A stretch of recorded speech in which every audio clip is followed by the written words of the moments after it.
Welcome to the Friday edition of Down the Road. We're going to have an opportunity to visit with a lot of different people today.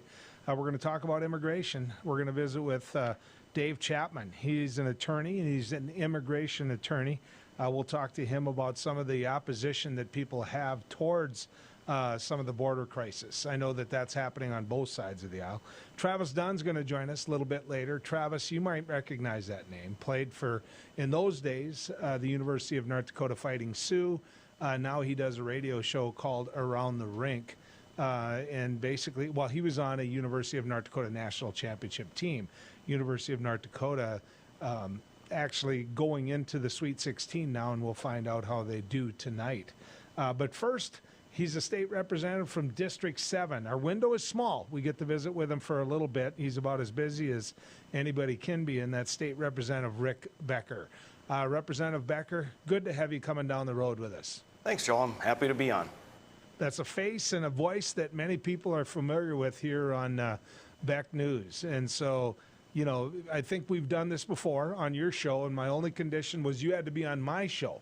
So actually, I got the good ratings this time. So I thank you for doing it. Yeah, thanks for the good ratings last time. Want to talk to you a little bit about some of the issues.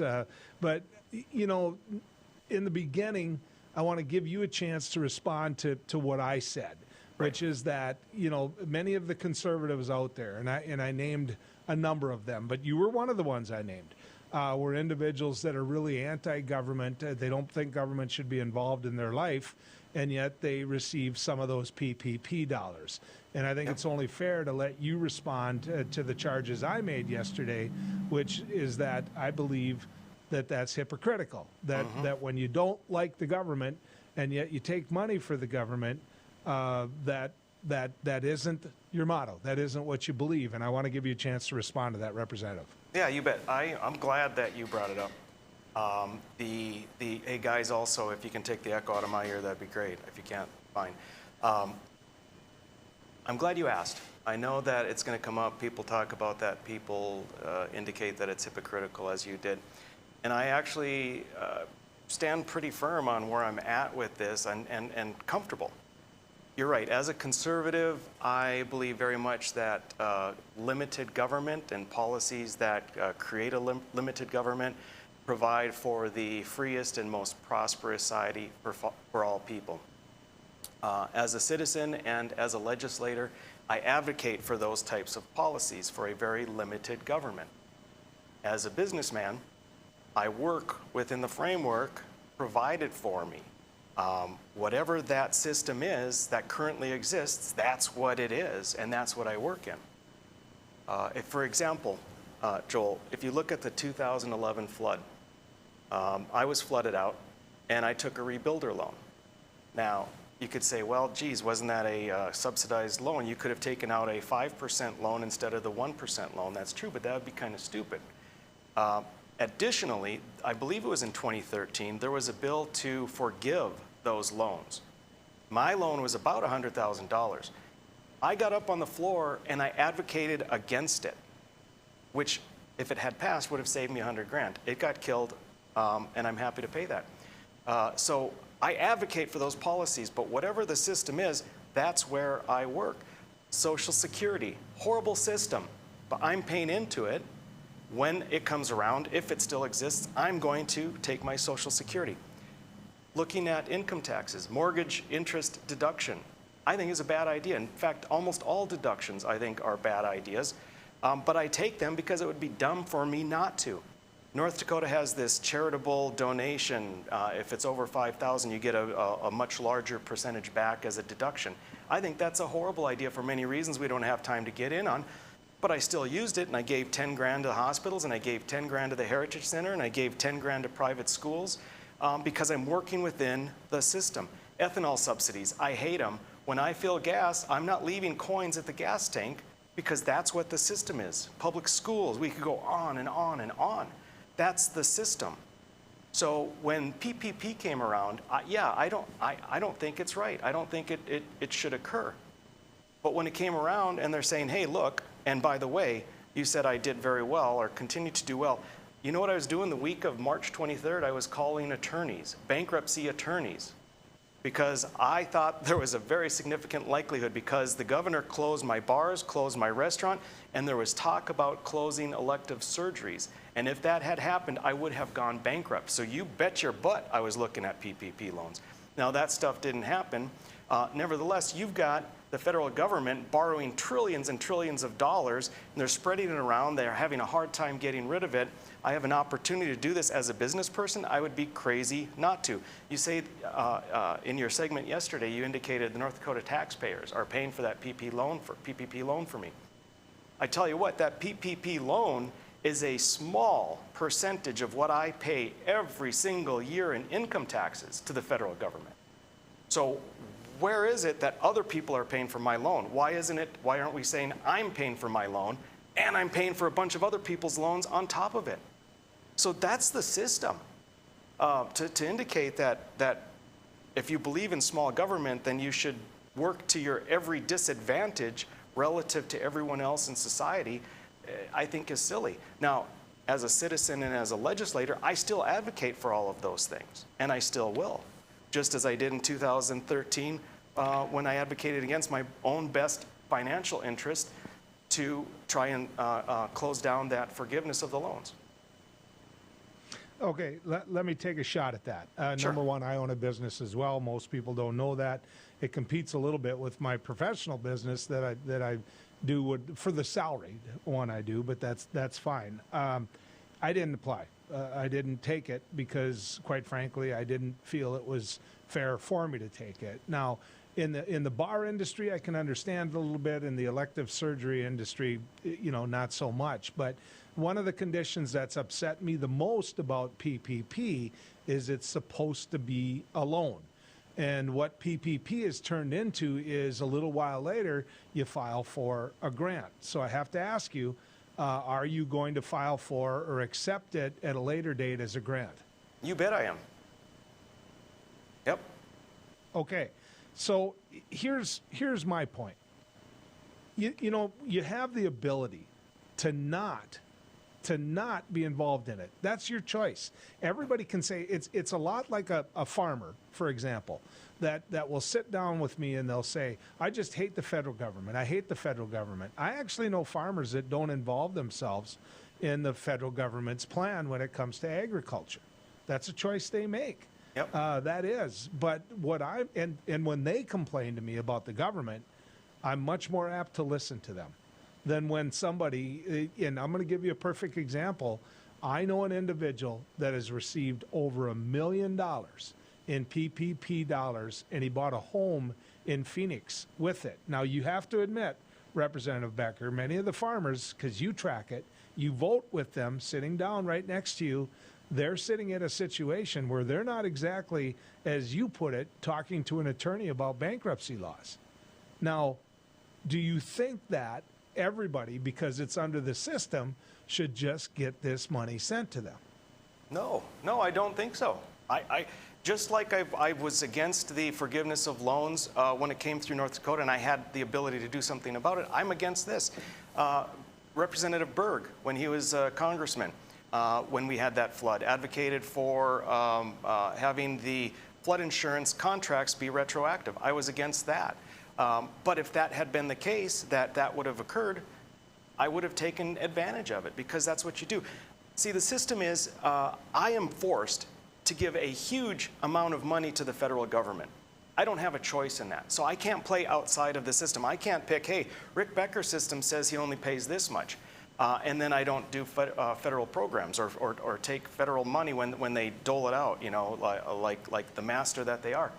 I'm forced to give that money over, and then they say, we're going to give it back in this form or that form and that form.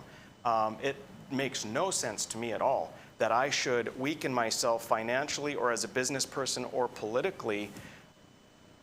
For instance, Social Security.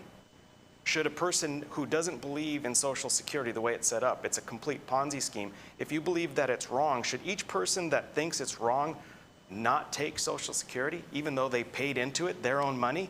You see, I paid my own money into this. As I said, I pay hundreds of thousands of dollars in income tax every year. So where is it that I'm taking from other people? You're trying to focus the question, Rick, on whether or not you should take it. What I'm trying to focus on is the fact that the same individuals that say, I've got to take it, or that's the system to take it, are the same ones on another day that say, you know what, I dislike or I hate the government. And many of the people watching us right now have not had the opportunity to do it, or they fought, and I'm going to just add this, or fought and they spoke out against the average worker who made $70,000 or less getting that additional $1,400. I'm going to give you a couple more examples because you mentioned Rick Becker, or Rick Berg, when he was back as a congressman. I'm going to mention a couple other examples. These same individuals that fought against that bill, that did everything they could to make sure the bill doesn't pass, are going to be the first ones to grab that scissors and walk to the very front of the line for that grand opening and say, I delivered this for you. If I wasn't a United States Senator, this never would have happened. That's the point I'm trying to make, Representative. Okay, now there you're talking about something that would be, in this scenario you set up, that would be hypocritical. I agree with you 100%. You can't say that you don't want this, but then take credit for it. This is an entirely different thing. I don't like many of the aspects of the system we currently have in government. They take far too much money, they spend it ridiculously, and then they give it back to the states and so forth. But that's the system. I know you've got to get back to what you had a commitment to doing. I thank you for coming on. Yeah. Let's do this again someday. The debate can go on further, okay? Yeah, I'd be happy to do that, Joel. Thanks for having me on, giving me the opportunity. State Representative Rick Becker, ladies and gentlemen. When we come back, Dave Chapman's going to join us. We're going to talk to him about immigration law right after this as we go down the road. Howdy folks, it's the Line Cafe. I reckon it's time you're due for a hearty meal. So saddle up for the day with one of our Hey Bussin' breakfast homemade soups. Fill your grill at a salad bar, sink your teeth into our famous Line burger and barbecue ribs. Top it off with spoon rattling pie with a comb roll that's sure to put a smile on even the toughest outlaws. Shake the dirt off the boots each night and warm up with the gang. Tell them about it, Stacy. I can't wait to see you at the county line. Hi, it's me, Anthony Sullivan. And yes, you've actually caught me at home relaxing because life's been pretty worry-free since I got coverage with American Residential Warranty. You won't believe what ARW covers. Heating and air conditioning, washers and dryers, kitchen appliances, plumbing, water heaters, electrical systems, flat screens and laptops, even pools and spas, and so much more. Call American Residential Warranty. They'll get you covered. 1-800-219-1467. Hi, Hunter Ellis here for Night Hero Binoculars by Atomic Beam. These binoculars let you see anything, even in pitch black darkness. Gotcha. The secrets are powerful wide-angle atomic beam laser that reveals objects up to 150 yards away, hidden by darkness. During the day, Night Hero gives you 10 times magnification. And when the sun goes down, press the Night Bright button to see clearly in the dark. Light up garbage-eating critters or spot thieves before they even get close. Call or click now and get Night Hero binoculars for just $39.99. Order right now and you can double it. Plus, get our best-selling atomic beam flashlight. Just pay a separate fee. We'll even ship them to you free. This TV special offer is not available on Amazon. You can get it all, but you have to order now. Call 1-800-619-1091. That's 1-800-619-1091. Or visit bynighthero.com. That's bynighthero.com. Order now. Attention! Have you or a loved one suffered from maculopathy, a serious retinal injury, after taking the prescription drug Almiron for interstitial cystitis or bladder pain syndrome? In 2018, a researcher at the Emory School of Medicine linked Almiron, a prescription drug that treats interstitial cystitis or bladder pain syndrome, to maculopathy, which is sight-threatening and can cause an abrupt change of vision. Call Almiron Justice for a free legal consultation. Please call 800-395-5680.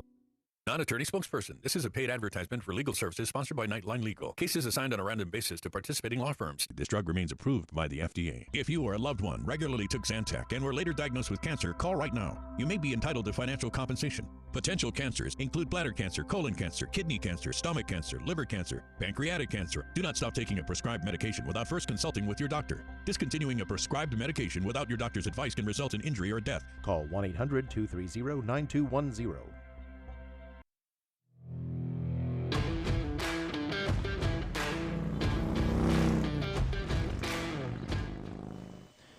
You know, the truth of the matter is I don't think either party has a monopoly or has the patent on exactly what's going to happen on our southern border in this country. I don't believe that. I think that you've got one that believes this and the other that believes that, and I don't know if there's a middle to this. I just know that when it comes to immigration in this country, we're a bunch of hypocrites. We're using that word a lot today on Down the Road, but I've always said when it comes to immigration, the one thing that we want is we want workers, and we want workers who aren't or who are willing to do many of the things that we're not willing to do, and then at times we don't want them to be our neighbor. And that's a real issue for me. That's a real issue. So to talk about what's happening, and I don't believe it's a crisis. I want to be clear about that in the beginning. If you look at seasonally what happens at our border, yes, is there a problem? You bet. There's a problem. But crisis is way too strong a word. I'm going to bring Dave Chapman in now. Dave is an attorney, and he's an immigration attorney. Dave, good to have you coming down the road with us. Thank you. I want you to, first off, describe what you see on the southern border of this country. Well, I take a different take on it. I do see it as a crisis. Last year, the Border Patrol in February 2020 encountered just over 36,000 people at the southern border who were trying to cross illegally or who had showed up at the border who weren't permitted to come into the country. This year, this morning I noted that it was February 2021. We were well over 100,000. That's a 70,000 person increase from last year. And what I did see during the Trump administration was they did have things under control in terms of illegal immigration. The biggest problem that I see in terms of, and you mentioned it, we need workers. And that's absolutely true. Unfortunately, Congress doesn't seem to be able to do anything to change the immigration program. They're still operating on the H-1B program where the numbers were set in 1990. At 65,000, and our economy has grown significantly since then. So I think there are two problems here. The one is Congress won't do anything to fix the legal immigration system, and number two, there was a perception left during the presidential election cycle that people were welcomed here, as opposed to being unwelcomed coming across illegally during the Trump administration. And the steps that have taken place since then with the stopping of the wall, the suspension of a number of the executive orders that the president put in place before that were starting to stem that tide of illegal crossings, those are gone now. The asylum in place in Mexico is gone. Catch and release, they were catching and releasing people. The border wall stopped. The travel restrictions on people from countries where we weren't getting proper information regarding who the people were that were coming in. Those are gone. There's an awful lot of the executive orders that have been wiped out that simply did make sense in terms of enforcing the law. Well, and Dave, let's talk about that, because the numbers that you're quoting, what were those numbers during the Obama administration? What was your take then on the policy during the Obama administration? During the Obama administration, the enforcement was stricter than it is now. It was stricter under both the Obama administration and the Trump administration as well. They had a little different take on things, but unfortunately, we saw the same problems then.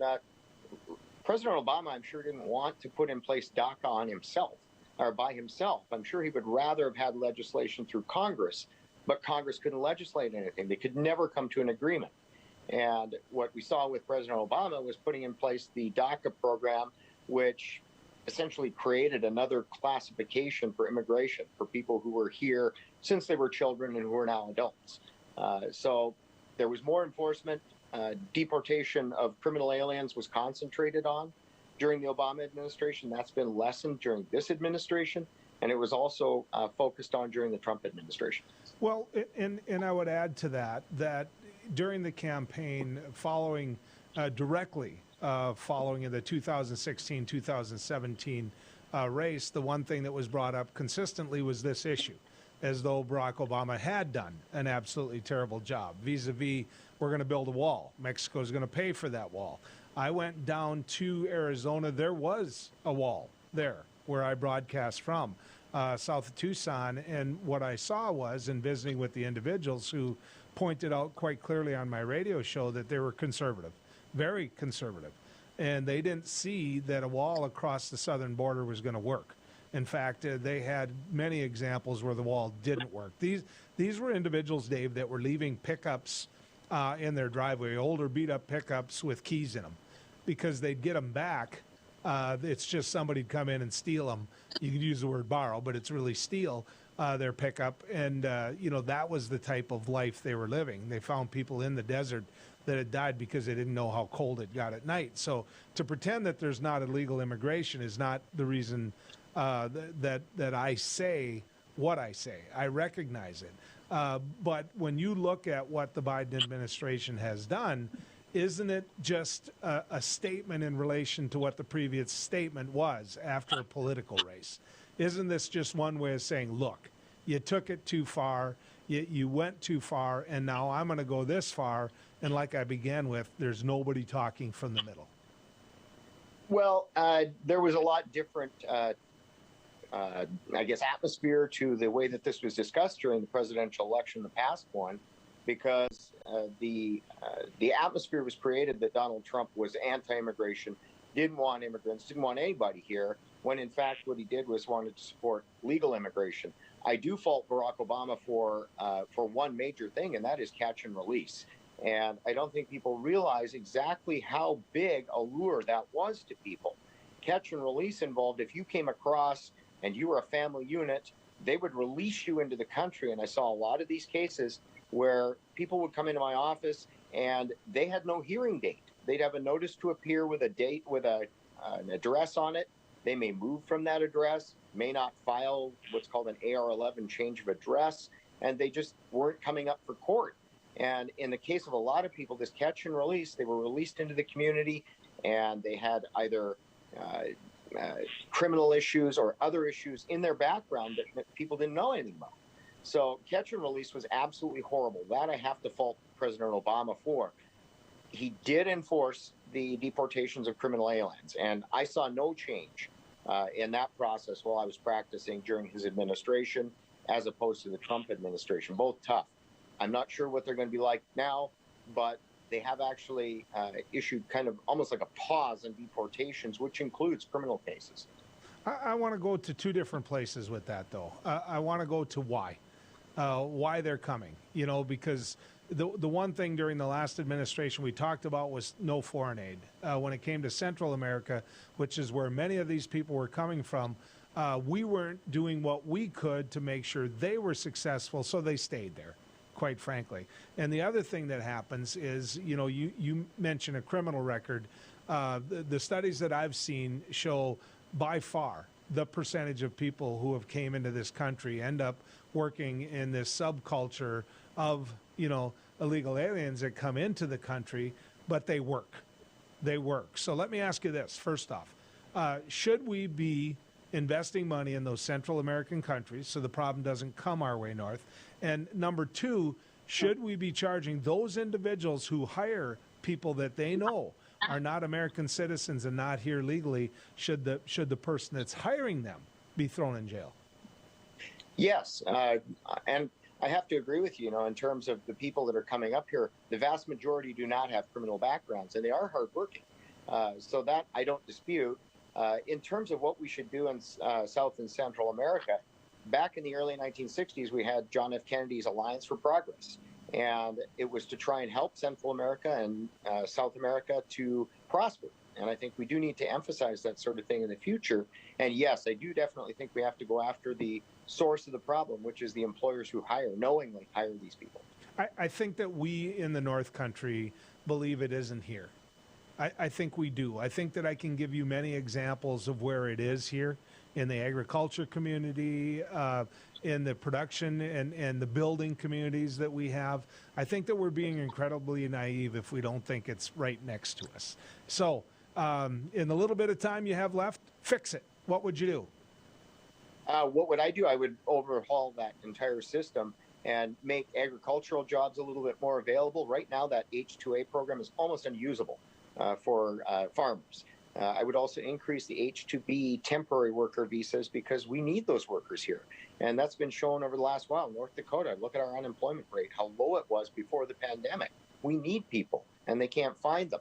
So they're not taking something from an American citizen by coming over and working even temporarily.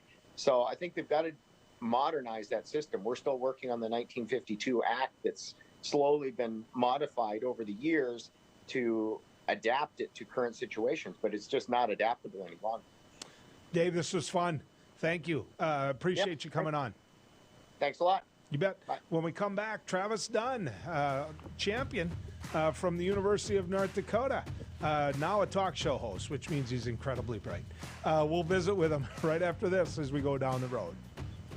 Beck News brings you real people and real news. Every weekday on KNDB, KNDM, and KRDK. Start your evening with the Dr. Duke Show at 4. Take a fresh look at current events with Ladies of Another View at 4:30. Go down the road with Joel at 5:30. Watch No Apologies with Becker at 9. Cap off your night with No Filter with Debbie at 10. Beck News. Real people, real news. Hello, I'm Mike Lindell, and as you know, my passion is to help each and every one of you get the best sleep of your life. That's why I created my new Giza Dreams bed sheets. The first night you sleep on my sheets, you'll never want to sleep on anything else. Go to MyPillow.com or call the number on your screen right now to get your very own MyPillow Giza Dream sheets. When you buy one set of sheets, you'll get another set absolutely free. For the best night's sleep in the whole wide world, visit MyPillow.com. Introducing the Cool Turtle, the ultra-comfortable mask enhancer that creates a protective, cool, and breathable space between your mask and your face. Simply slide under any mask or gaiter and immediately feel the refreshing pocket of air surrounding your face. Cool Turtle's ergonomically designed, soft, comfortable shell immediately reduces mask friction, allowing you to breathe and talk in a comfortable environment. I can actually breathe. With the Cool Turtle, no more sweating. It's like I don't even have a mask on. Call now and get not one, not two, but 3 Cool Turtles for just $10. Order now and we'll send you 2 more Cool Turtles free. No fees, absolutely free. Plus, you can get a 10-pack of 4-ply face masks. Just pay a separate fee. This offer is not available on Amazon. Get the real Cool Turtle now. Call 1-800-270-1219. That's 1-800-270-1219. Or visit getcoolturtle.com. Order now. Indoor football is back in Bismarck. Bucks football season is right around the corner. Grab a friend or family member for a night of action-packed, hard-hitting entertainment. The Bucks open at the Bismarck Event Center May 8th as they take on the Massachusetts Pirates. Catch the sweetest seats in the house right on the sidelines with VIP service at a Bucks turf table. Available now for single-game purchases. Secure your tickets today by calling 701-595-0771. Bucks football, half the field and double the fun. Beck Communications is now hiring independent sales agents around the state. We're looking for highly motivated individuals to take advantage of this opportunity, selling advertising for our news and sports programming on Beck TV and sponsorships for the Bismarck Bucks indoor football team. Independent sales agents will make 50% commission on their completed sales for all products. Beck TV is the leader in broadcasting local sports, owner of the Bismarck Bucks indoor football team, and originator of newly launched news opinion programming. Submit your application now at careers@becktel.coop. This is an exciting opportunity you can't pass up. 50% commission for independent sales agents now hiring at Beck Communications.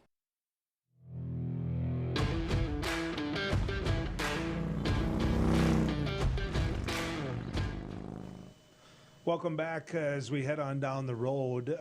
Big game going to happen tonight. That's right. The University of North Dakota is in the Sweet 16, and they're going to be at Shields Arena.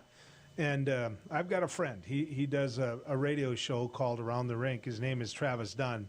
And Travis is a national champion with the University of North Dakota.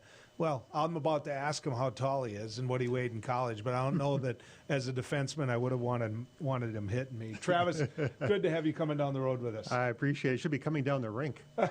You know, it's cold enough outside today for ice, and we got some ice in Shields Arena that's going to be pretty hot today. It is going to be. So I've been telling people that you were on the national championship team. The one game that you always bring up to me is the one you lost in the national championship. You know, it is funny how that sticks in your craw. You know, yes, we won a national championship in 1980, and that's great, but, you know, you feel like you let down the fan base when you lose those things, when you get in those positions to win.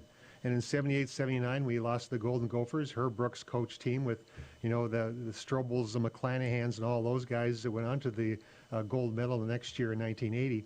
But we also feel like we let down those seniors that graduated and didn't get to walk away with the national championship ring. I was talking about Robbie Maholka, a Grafton, North Dakota native, Bimmer Schwartz, Grafton, North Dakota. You know, we had a lot of local North Dakota kids that did extremely well, and we feel like we let them down. And to this day, 42 years later, you still feel sad for that moment. Now, the national championship team, they had a reunion recently, and I had a chance. See, I was there. I was watching you guys. Yes, you were. I'm not saying I was freezing gophers. That's a whole other issue. Yeah. But what I am going to tell you is it was just so much fun at the old Ralph. And to see some of these guys and where they've gone in life and become a success in life like yourself, it's just amazing. You know, and the first thing is that we're all still alive, which, 40 years after the fact. And this was just before COVID hit last year. So obviously the doors slammed right after our reunion, so we're very thankful for that. You're talking about guys that were Erwin Martins, grew up in a small town, Cartwright, Manitoba. His parents would drive down, park between two silos where they could pull in KNOX radio with the help of those two silos so they could listen to games. Very, great family, but not a lot of extra money around that household. Erwin now has been retired for 10 years. He was one of the first risk managers in the world. Lives in Switzerland 6 to 8 months a year and has a home overlooking the ocean on Washington. And the Alumni Association goes and visits him. They don't come to see me. They do go to see Erwin, so for obvious reasons. But guys, the successes that came after hockey, these guys weren't professional hockey players, but they were very smart. And I think that's what this hockey community develops, is smart, hardworking people. And he's a great example of that. Well, and one of the reasons that I wanted to start with this is to show the success of the program through the years. And we can start naming names, but the truth of the matter is some of the names don't coincide with the other names when it comes to being on those same teams. But, the University of North Dakota has its own history when it comes to national championships. You go back to 1959, upsetting Michigan, who's here in Fargo this week for the regional. Michigan has the most national championships, by the way, so that's a good trivia question for you to know. We're not far behind. We're not far behind, but hopefully number 9 coming up here this week, in the next couple of weeks. But you're absolutely right. It started back with 1959 with Reggie Morelli, a legendary figure. He just passed away this past year, synonymous with UND hockey. But we tend to think more and more about these years. We have video, we have audio. We don't have much back from those days, so we kind of forget about that group. Ben Chersky played in 58, 59, still holds the record for the most goals scored in UND hockey history. That gets forgotten. But, that started then, and, there were some down years, after that 71, 72 years. Rube Bjorkman had some challenges. Gino was doing the recruiting.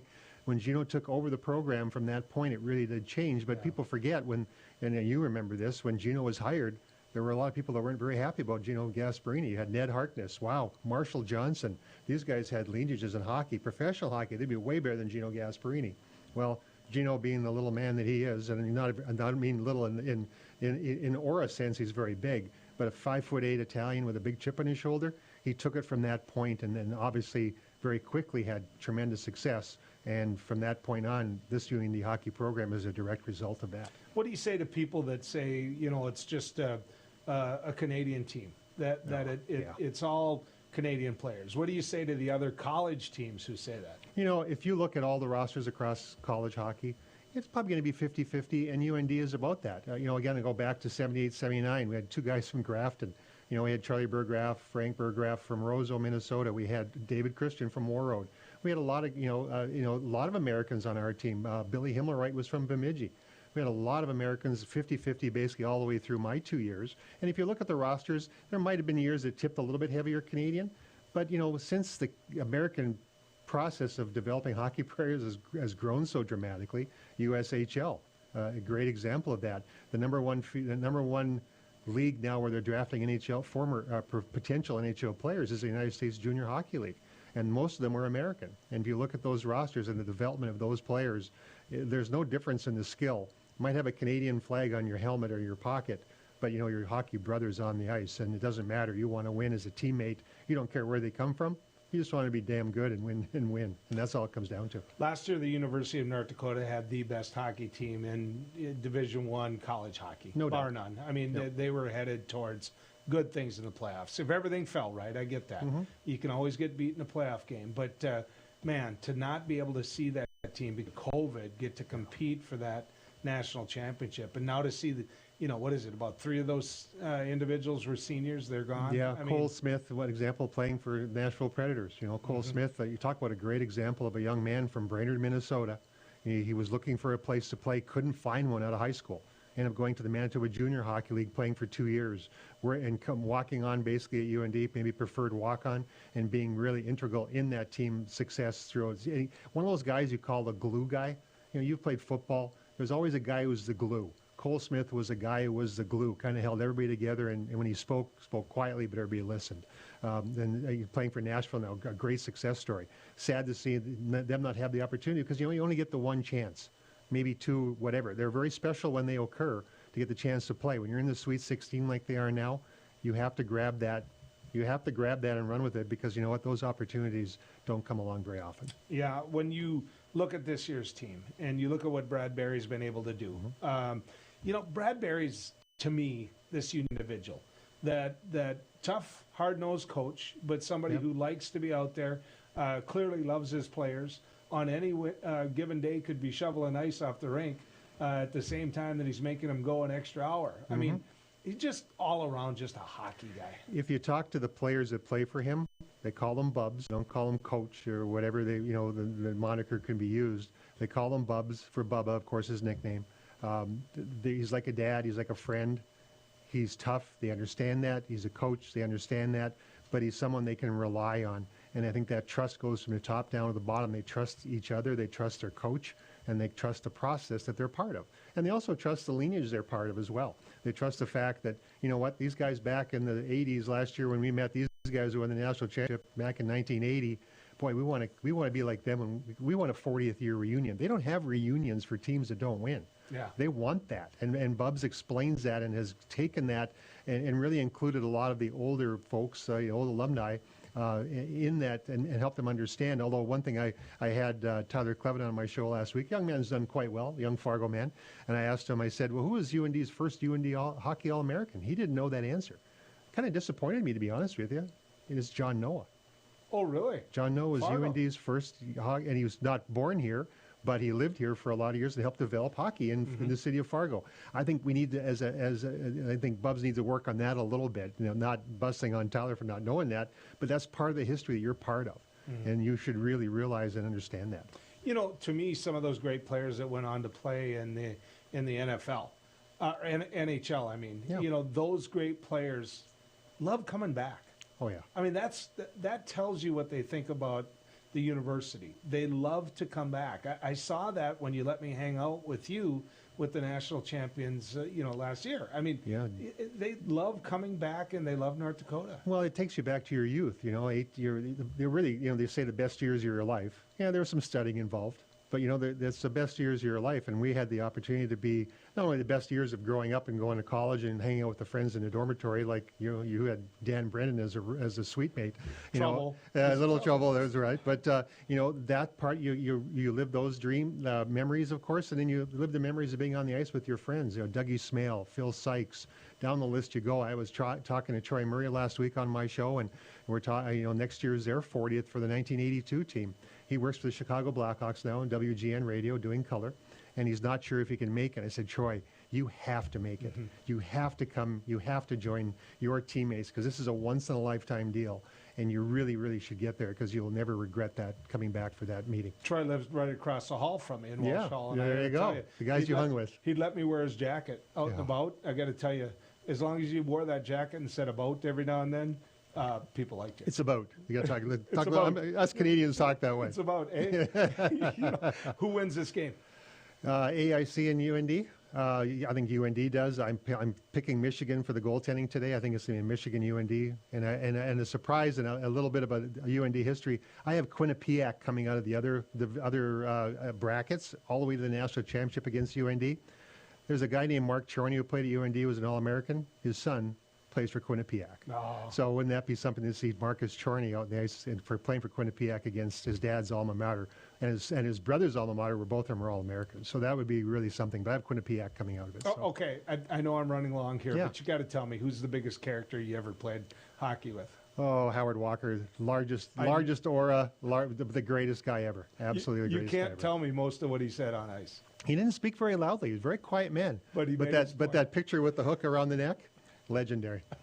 That's Howard Walker. Travis, thanks for doing this. You got it. Appreciate it. Travis Dunn, ladies and gentlemen. When we come back, we'll have a couple thoughts for you when it comes to the Georgia Republican vote to kind of limit who can vote and how they vote. So stick around. More coming your way as we go down the road. Hello, I'm Mike Lindell, and as you know, my passion is to help each and every one of you get the best sleep of your life. That's why I created my new Giza Dreams bed sheets. I started by using the world's best cotton called Giza. It's only grown in a region between the Sahara Desert, the Mediterranean Sea, and the Nile River.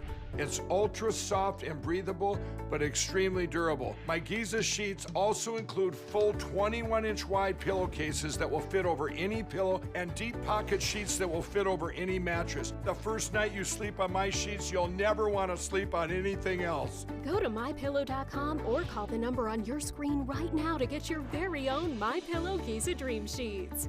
Giza Dream Sheets are available in a variety of colors. Use your promo code, and for a limited time, when you buy one set of sheets, you'll get another set absolutely free. For the best night's sleep in the whole wide world, visit mypillow.com. Not attorney spokesperson. This is a paid advertisement for legal services sponsored by Nightline Legal. Cases assigned on a random basis to participating law firms. This drug remains approved by the FDA. If you or a loved one regularly took Zantac and were later diagnosed with cancer, call right now. You may be entitled to financial compensation. Potential cancers include bladder cancer, colon cancer, kidney cancer, stomach cancer, liver cancer, pancreatic cancer. Do not stop taking a prescribed medication without first consulting with your doctor. Discontinuing a prescribed medication without your doctor's advice can result in injury or death. Call 1-800-230-9210. Seniors, are you aware that you could pay less for your car insurance? Seniors can save money on their car insurance. You might save a little, you might save a lot. Maybe hundreds of dollars a year. You might save 5% a year, maybe 10%, 15%, or even more. That's a lot of money. So call right now and find out just how much money you might be able to save. 1-800-699-0761. 1-800-699-0761.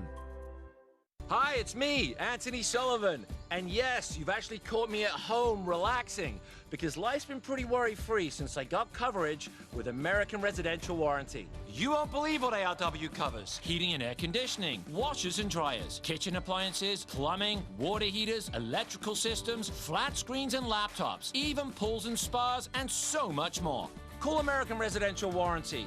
They'll get you covered. 1-800-219-1467. Beck Communications is hiring. Beck Communications is seeking qualified candidates for plant technicians in our Wheatland, North Dakota location. Beck Communications is an equal opportunity employer. To view the job details, visit www.beck.coop. To apply, email your cover letter and resume to careers@bechtel.coop. Beck Communications, making connections that matter.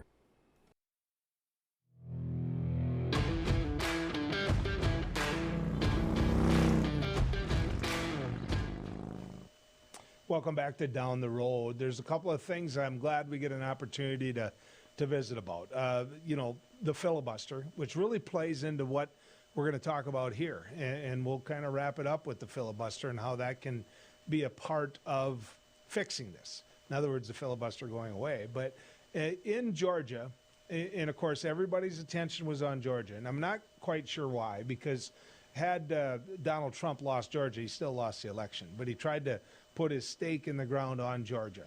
And what he found is that between all of these states, 62 lawsuits, he found that they didn't hold up in court, in Republican courts in many cases. And this whole election fraud thing was a bunch of bunk. Now, in Georgia, what they decided to do, because they didn't like how the results came out, they didn't like the fact that there's two Republican United States senators now out of Georgia. They didn't like the fact that many people who didn't want to wait in line 8 hours to vote were able to vote. Because of COVID, ballots went out. Because of COVID, ballots went back in. And so is that a bad thing? I mean, is that a bad thing? I have said time and time again that ballots shouldn't go out to people unless they're qualified to go out. I have nothing wrong, even though North Dakota doesn't have voter registration. I don't have anything wrong with the process of how you make sure that ballot goes out. But I don't have anything wrong with a ballot going out in the mail to them. I don't. I mean, I get notice that my driver's license has expired. I get notice that my insurance on my rig has expired. I get notice that I need to buy tabs for my rig. All of that through the mail. Now, you might say, well, that's not a fair comparison, but let me give you this comparison. Imagine if you could only buy a gun on, the first Tuesday in November. And with that gun, you had to show 2 forms of ID. And with that gun that you bought, you when you leave the store, could only do it at a certain time, and you had to register and you had to wait, and you couldn't receive anything by mail. Well, that's the way we set up voting.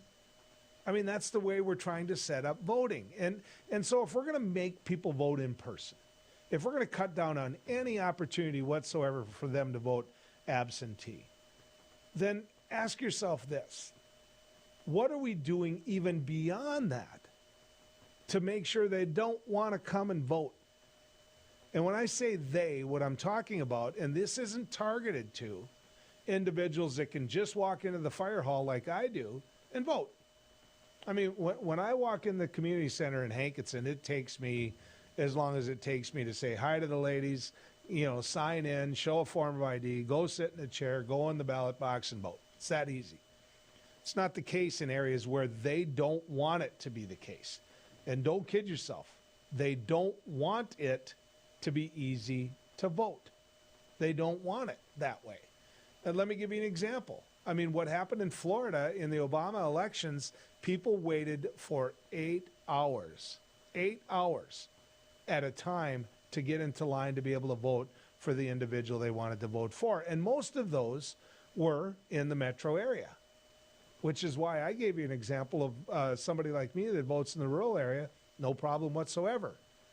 So it's about precincts. It's about opportunities. It's about putting up, that cage where you can go in, or whatever you want to call it, that ballot area where you can take that ballot, you can sit down and you can say, all right, yes, no, yes, no.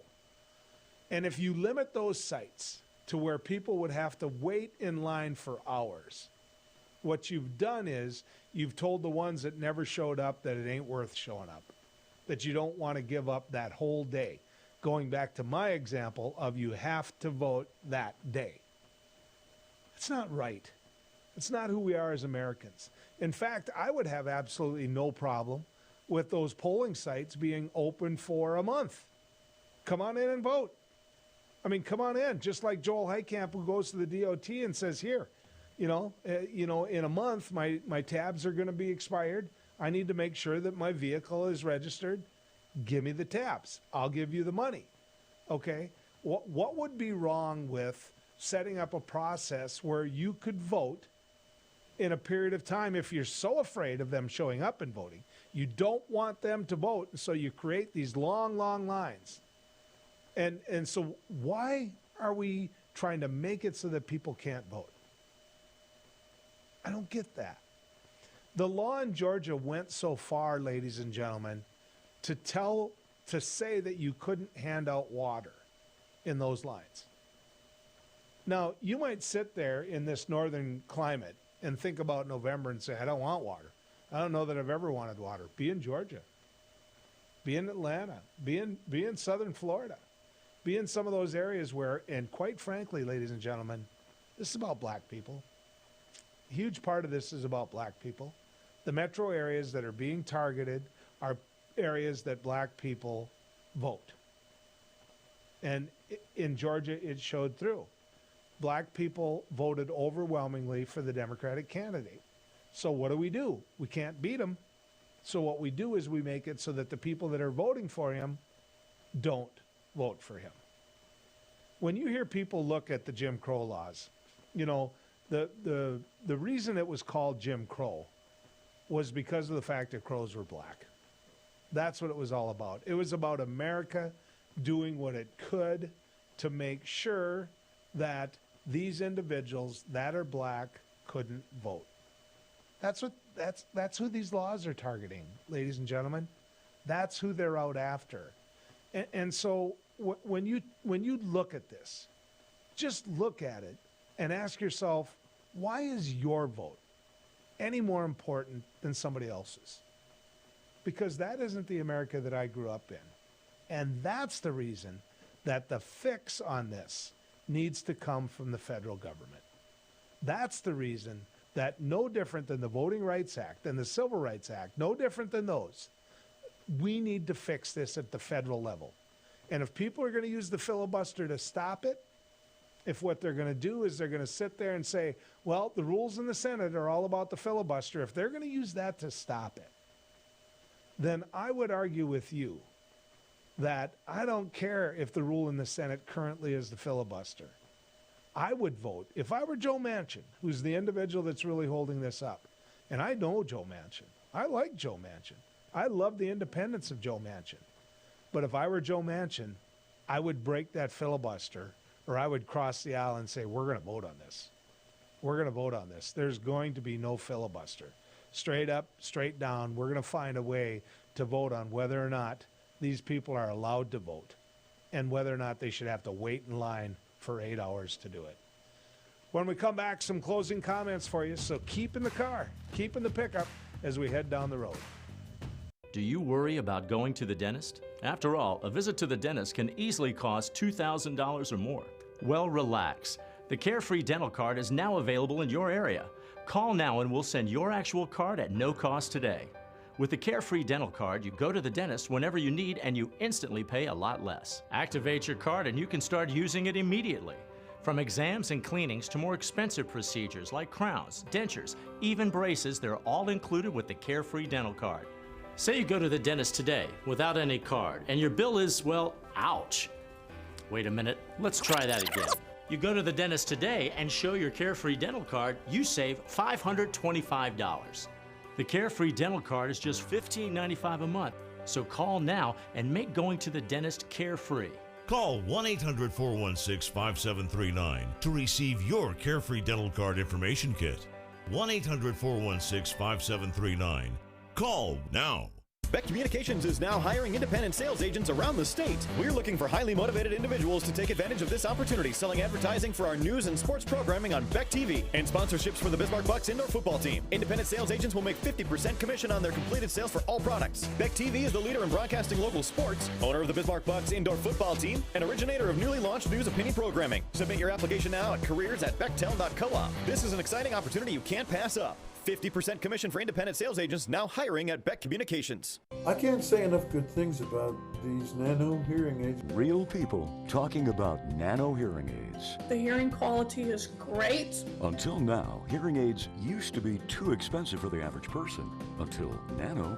Call now and you'll get your nano hearing aids for only $297. You'll save $100. When you buy one hearing aid, Nano will give you a second hearing aid free. Call right now. 1-800-213-3815. Who do you trust with your digital life? Not all cloud backup providers keep your data truly private. Beck Cloud Backup uses advanced multi-layer encryption to keep your family photos, videos, and sensitive business documents secure and only for your eyes. Your Beck Lightband Internet service already includes 50 gigs of free storage to keep your digital life safe and secure. Call us at 701-475-2361 to start using your Beck Cloud Backup today. Attention! Have you or a loved one suffered from maculopathy, a serious retinal injury, after taking the prescription drug Almiron for interstitial cystitis or bladder pain syndrome? In 2018, a researcher at the Emory School of Medicine linked Almiron, a prescription drug that treats interstitial cystitis or bladder pain syndrome, to maculopathy, which is sight-threatening and can cause an abrupt change of vision. Call Almiron Justice for a free legal consultation. Please call 800-395-5680.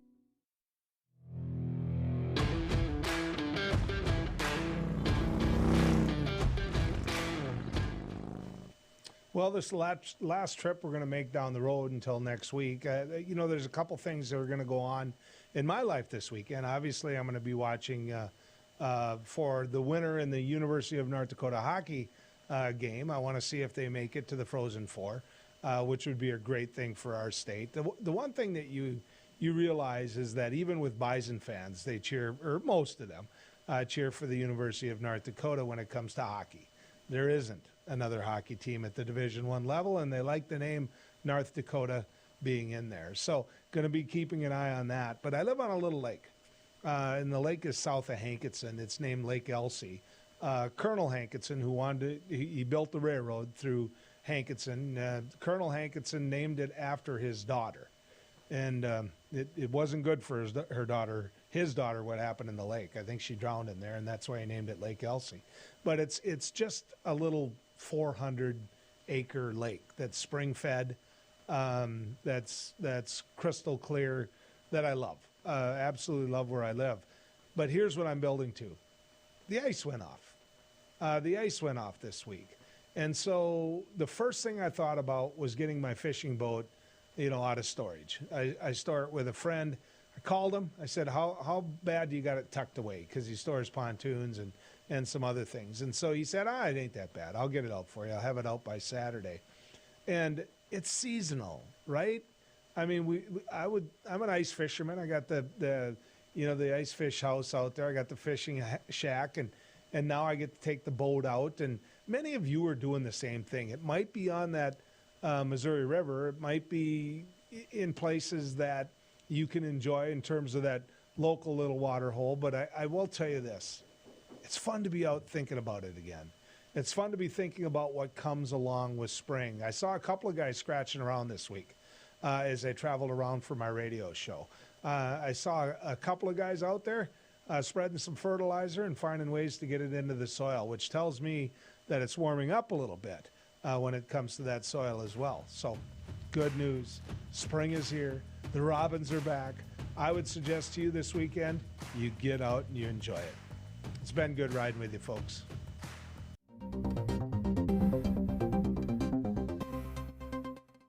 Hello, I'm Mike Lindell, and as you know, my passion is to help each and every one of you get the best sleep of your life. That's why I created my new Giza Dreams bed sheets. I started by using the world's best cotton called Giza. It's only grown in a region between the Sahara Desert, the Mediterranean Sea, and the Nile River.